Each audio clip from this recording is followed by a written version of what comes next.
So now that we talked about what zero waste lifestyle actually means and what are the principles that you can use to guide it, I now would like to share with you my 3 tips for how I live a zero waste life.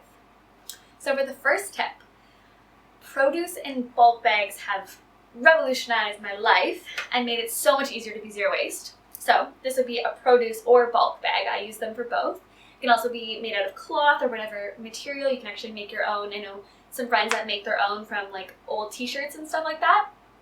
And essentially, for me, I now only shop in the produce and bulk section when I go to grocery stores.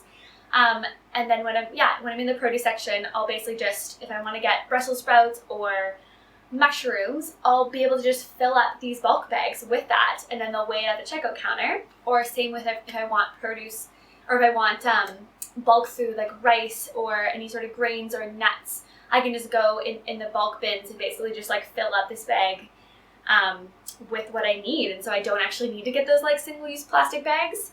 And then, I avoid the middle aisles of the grocery stores because they're mainly like packaged foods.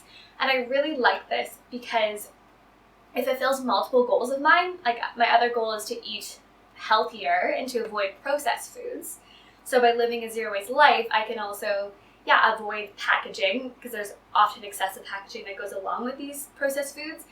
And I can avoid eating unhealthy processed foods as well. So for me, it's like a win-win situation. So once I get home too, I will transfer it into a jar and then just be able to like store it that way. And I find it keeps a lot longer in here because I live in Victoria and it's like, I live in an island and it's quite moist here. So I think it's important to store it in like an airtight container like this, and then it keeps for really long. Yeah. So for my second tip on how to live a zero waste life is containers. Definitely would recommend investing in some good containers. You can also get them used at I'm sure any like secondhand store.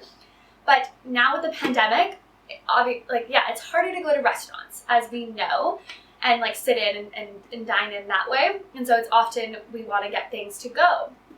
But when you get things to go, it often comes with a substantial amount of packaging where each individual meal is like packaged in its own like box or plastic packaging and stuff like that, which can be super wasteful and I think avoidable.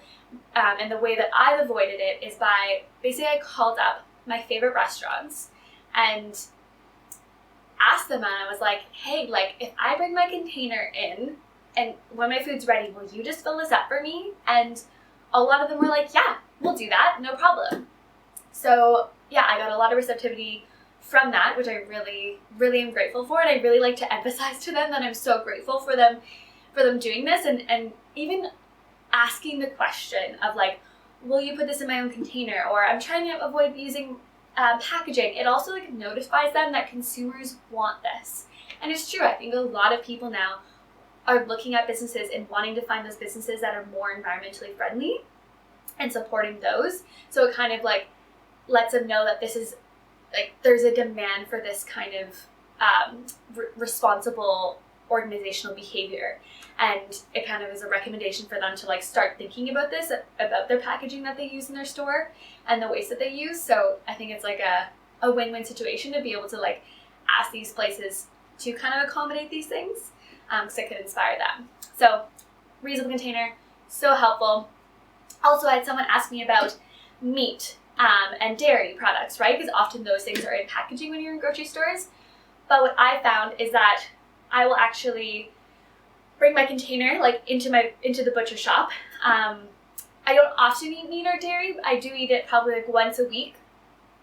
And I'll just bring in my container, and since they have like a weighing system there, they'll just like fill it up with whatever I want, whether it be like any cheese or meat. They'll just like put it in this container and then weigh it and then give it to me. So it's like, it makes it so much easier to be able to do these things. So I'm sure, like I would recommend like asking your local butcher shops or, restaurants if they will do this.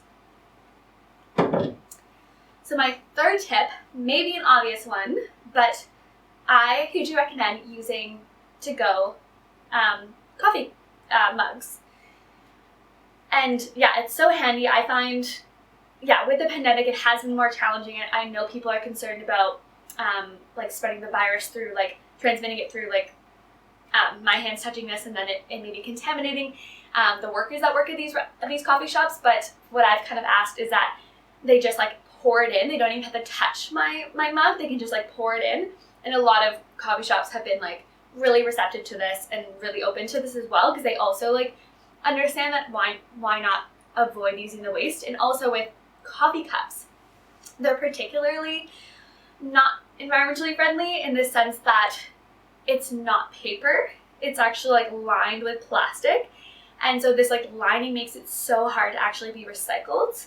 So oftentimes these coffee cups either don't get recycled or have like a very minimal recycling rate. So even if you do put in the recycling, it won't really do that much either. So I'd highly recommend having a reusable mug, and I find it also stays a lot warmer as well for a longer period of time. So yeah, those are my 3 tips on how I live a zero waste lifestyle. So feel free to like comment and let me know what your tips are for me, because I'm still learning and developing my habits on this journey of moving towards a zero waste lifestyle. So thank you so much for watching, and we'll talk to you soon.